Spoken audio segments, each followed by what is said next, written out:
going on, everybody? Welcome back.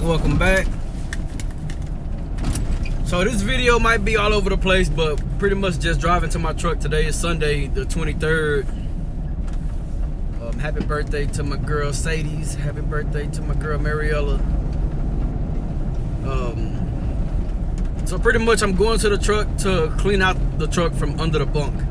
So under the sleeper, or under the bed, there was a lot of miscellaneous stuff that I just never got around to cleaning out. And I always told myself, well, once I actually, start driving the truck, or before I start driving it, I'll do it. But I got that futon up there, and the futon is a lot heavier than the, the little twin size or twin XL mattress. So I'm finna go now and clean out under the bed, and then I'm gonna go ahead and install my inverter, and then I'm gonna just talk about the dedicated run that I did a test run on Friday. So that's pretty much where we're gonna be at for today on this video. So let me go ahead and get to the truck and we'll continue from there. All right, y'all, so we done made it over here to Big Daddy. We got Big Bertha over here, who dirty as hell. 28's dirty, but I mean, look at what I gotta deal with when it rains out here, man. We got craters and stuff. So let me tell y'all a funny story about this Landstar driver over here. We've always been parking here. Well, I don't know how long he's been parking here, but he has 2 trailers here. I just got Big Daddy here. And I ended up seeing him at one of the receivers that I went to, man, and we chopped it up for a good little minute and everything. And it was cool, man. I like that. You meet drivers and they just instantly cool. So like I said, what I'm gonna be doing is installing my inverter. So we can go ahead and open this up. I'm gonna clean this out, cause I just got that stuff thrown in there, man. So I'm gonna pretty much move both of the tool bags under the bed, the tool kits under the bed, all the fluids. So I'm pretty much gonna have this part right here pretty empty, you know what I'm saying, for the most part. And then I can show you the inside of how I keep the truck. It ain't too dirty. The floor is a little dirty, but that's what you get floor mats for. Keep my gloves right here. This is how I used to check how much fuel I had in my truck, right here with this stick, until I replaced that fuel sending unit. So sometimes you gotta do what you gotta do, man. A lot of guys sit there and make fun of you for it, but hey, that's what it is. So I got my little trash bag right here. What is this? I got a little juice right there. And then as y'all can see, man, like I said, it ain't too dirty in here. For the most part, I usually don't wear shoes when I'm in the truck. I got the microwave sitting on the end over here because I didn't have any of this hooked up. And then my little automatic air freshener. I got my little tire gauge, my coolants and stuff. So all this stuff down here too is gonna be going under the bunk. Top of the bed up here is made, try to be clean, man. I got a couple pillows over here. Okay, they had the inverter wires in that bag right there. And then, so like I got this box with my old headlights, the factory headlights I gotta throw in the trash. I got a couple fuel filters. What we got up here? Yeah, we got some non-perishables right there. And then we got the inverter up here on the top.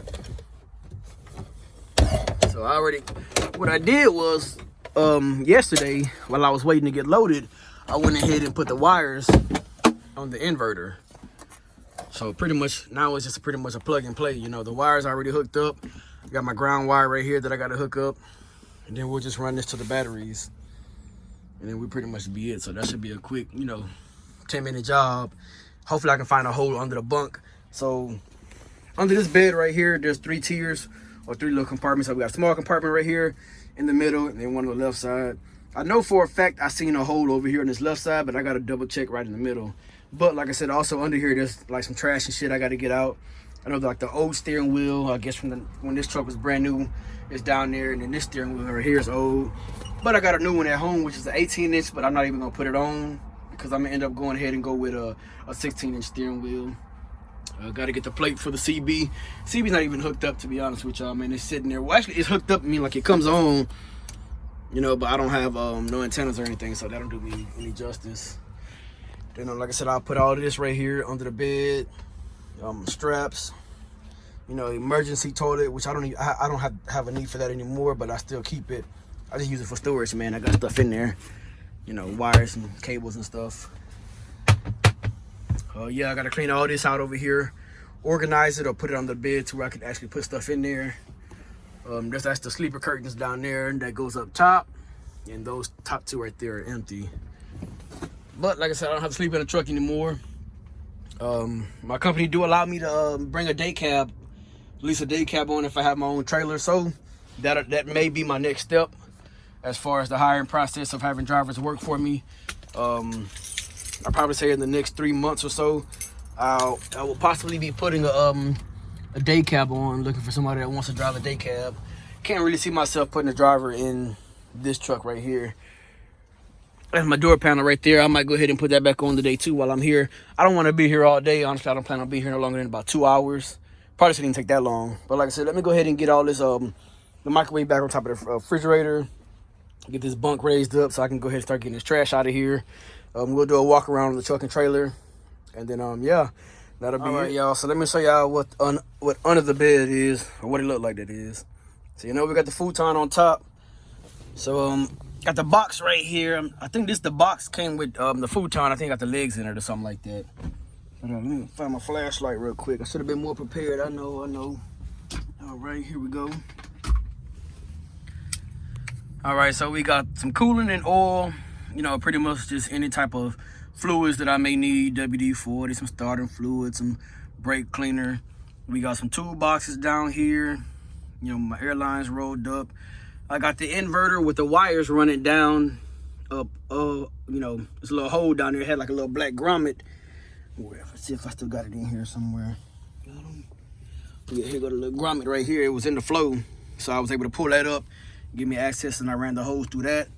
Got my 2 tool bags that, you know, the Harbor Freight tools. And then on this side over here, we got the washer fluid reservoir.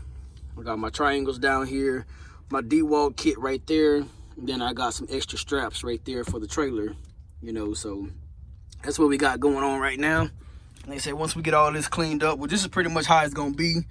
Then I still got to get these two little cubby areas cleaned out because there's mostly tools and stuff in there. Find somewhere to put this stuff as well. You know, that's my little trash bag right there. Old clamps, my old headlights. Like all this stuff is going in the trash, man. I'm trying not to be a hoarder in my truck. You know. Then like I said, we'll go ahead and run the extension cord, which the extension cord is in my little bucket over here. I got cords and stuff in there. I haven't had to use it, you know, except for any emergencies.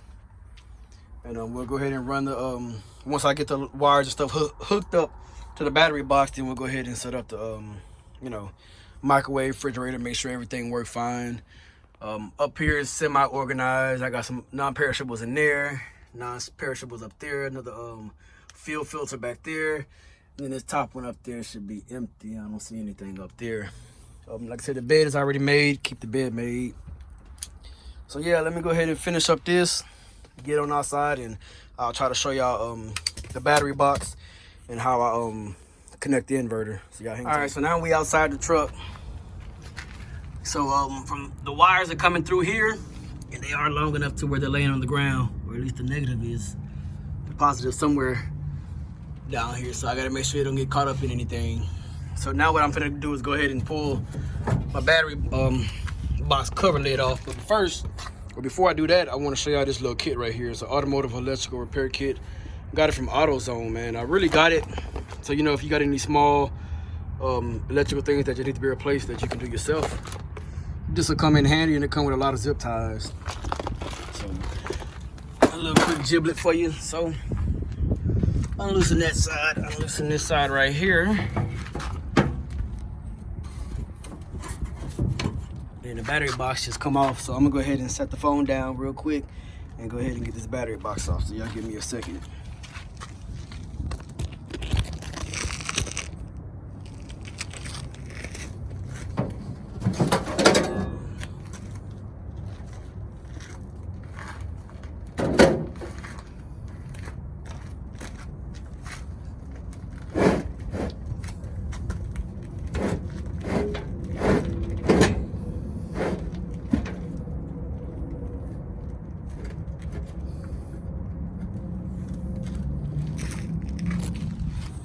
All right, so those are 4 brand new batteries.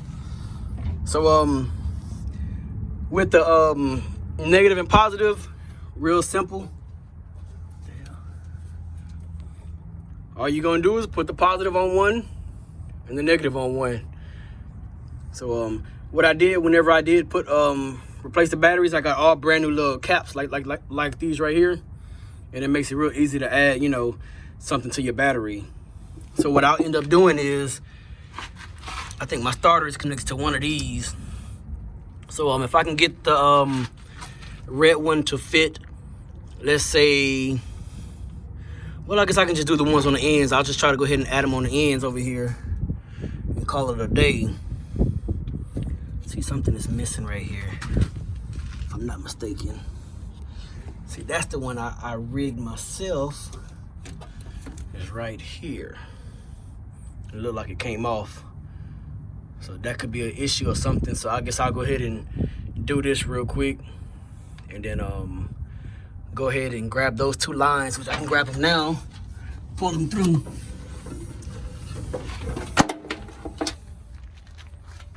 So I got these two pulled through. You know, like I said, I just sat them on, negative on one side, positive on one side, and just tighten them back down, man. It's real simple to install an inverter. And then I do have it grounded inside the truck already. So let me go ahead and figure out what the H going on with this, put this back together, and I'll show y'all what it look like. All right, so I got the negative terminal on already. On the positive over here, I already loosened it up. So just pull it up. I had a little spark right there. Another spark. Now we'll go ahead and put the positive on. We got a little spark. And that's a wrap. Then we'll go ahead and tighten it on down. As y'all can see, I am wearing gloves, man.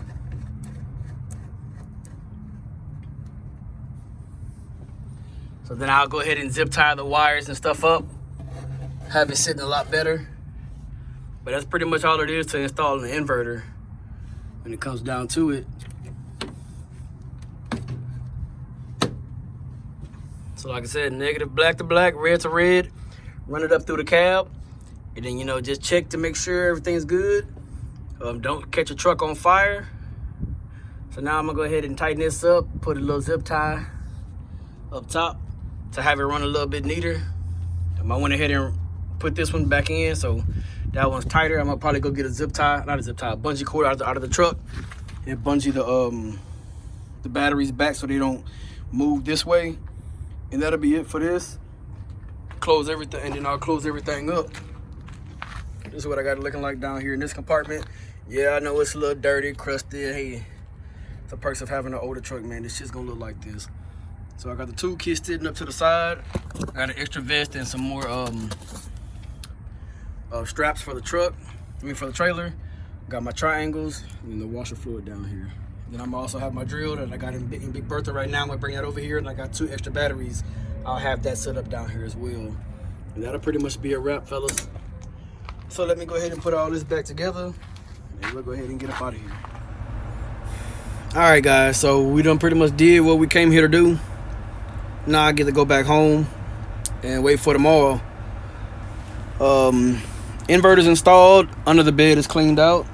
I'm gonna do an unboxing video of this Blue Tiger Ultra Elite. It was on sale for $100 like 3 or 4 months ago, man.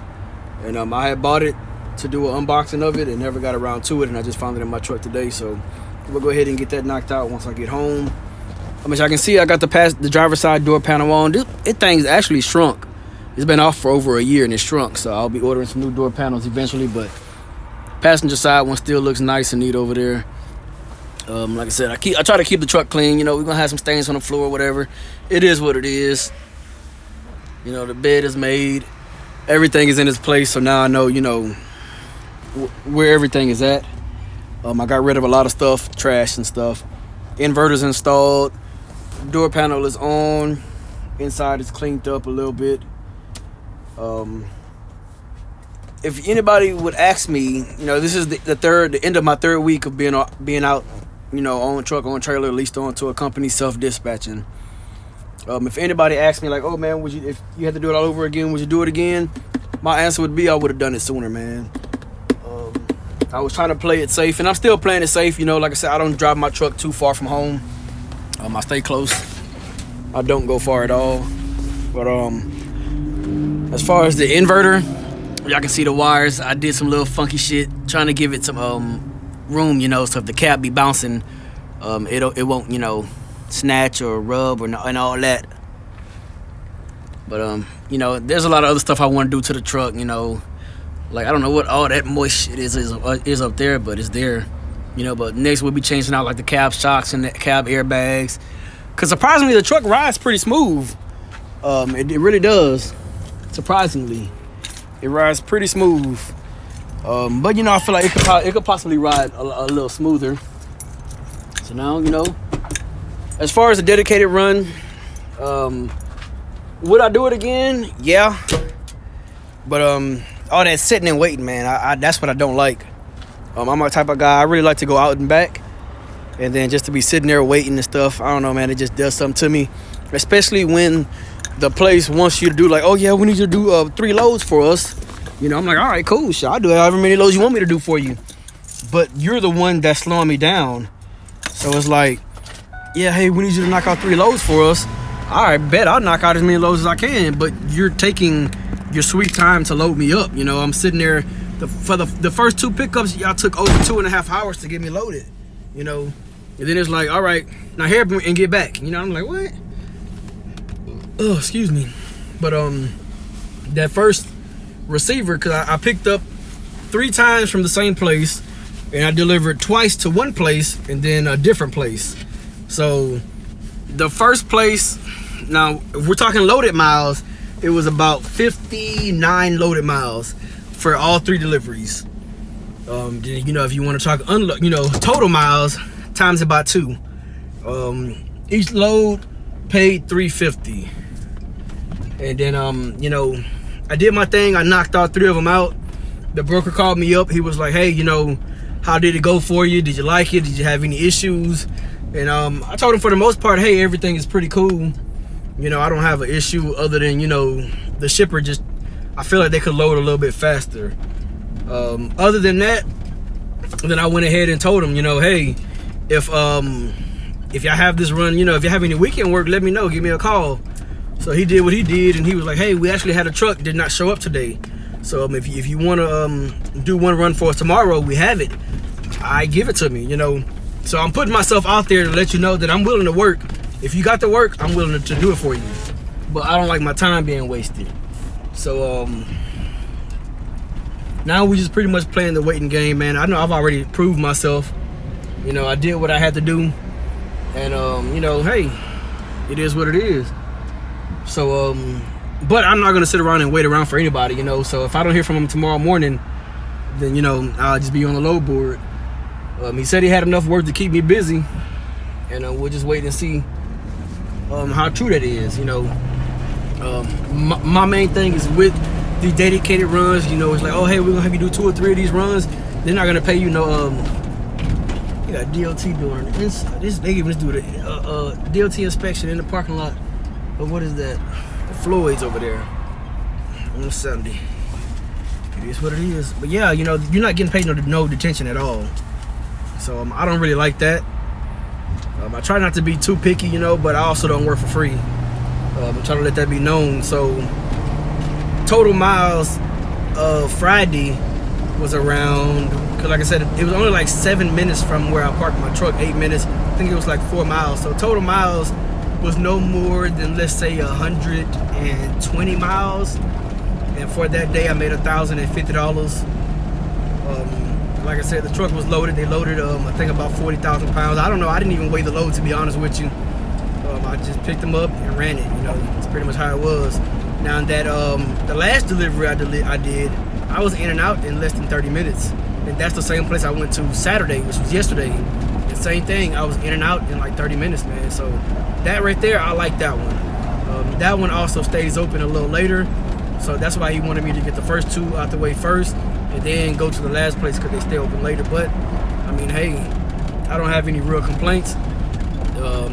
If I could do that Monday through Friday and pretty much, you know, that'll be a little over 5K gross for the week, I'd be cool with it, you know, because in total, I wouldn't be loaded miles, man. Like I said, it's 59 miles or something like that. Different have an accident.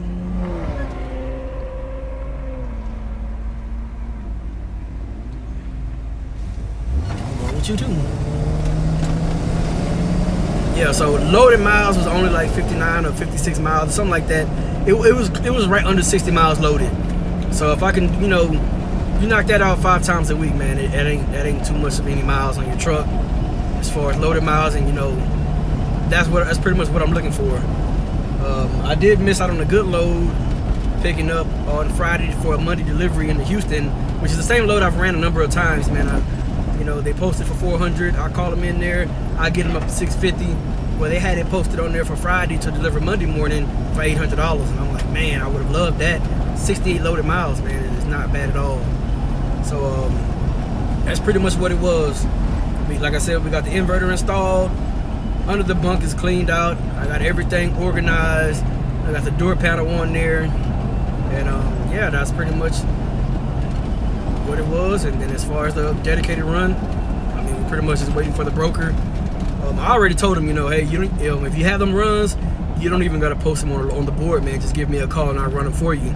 But I mean, obviously, I'm not just gonna run one. You know, if you got them, I need to run at least 2. And that's what I told him. And you know, he seemed really appreciative of it. And even when I ran that load for him on Saturday, he was like, hey, you sure you will do it for me? Yeah, I'll do it for you. I don't have a problem with it. You know, tell me what time you need me to be there, I'll be there. Hey, be there at 7 o'clock, I'll be there at 6:45. You know, just like that. So, and honestly, I do that with anybody I call, you know, because like I said, I don't have a lot of options in Beaumont of picking up freight. So it's either I pull what I can out of Beaumont or I got a deadhead to Houston. I don't mind deadheading to Houston if I have to, but I know that 70-mile deadhead, I could find something that's paying $500-600, which is what I prefer to do. And then I'll run a short run around Houston if I can, and then come back home. Or I'll run out and then come straight back, you know.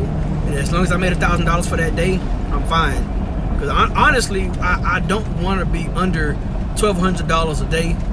But, you know, beggars can't be choosers. Like I said, I don't have a lot of options. I'm not in the freight area.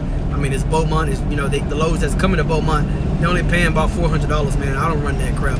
I did head home empty. Hey, maybe I'm being stupid. I'm not finna do it. I'm not finna be an accessory to the guys that run cheap freight. I try not to put cheap freight on my truck, man. And even for this broker, when I even told him about me pulling that load for him, I said, hey, I don't run any load under 450 in my truck. You know what I'm saying? I don't care if it's picking up right here and delivering across the street. I typically don't run for no less than 450. I said, but if you're telling me you got multiple loads or you can keep me busy on it, then I'll do it. And so he showed himself, I proved myself.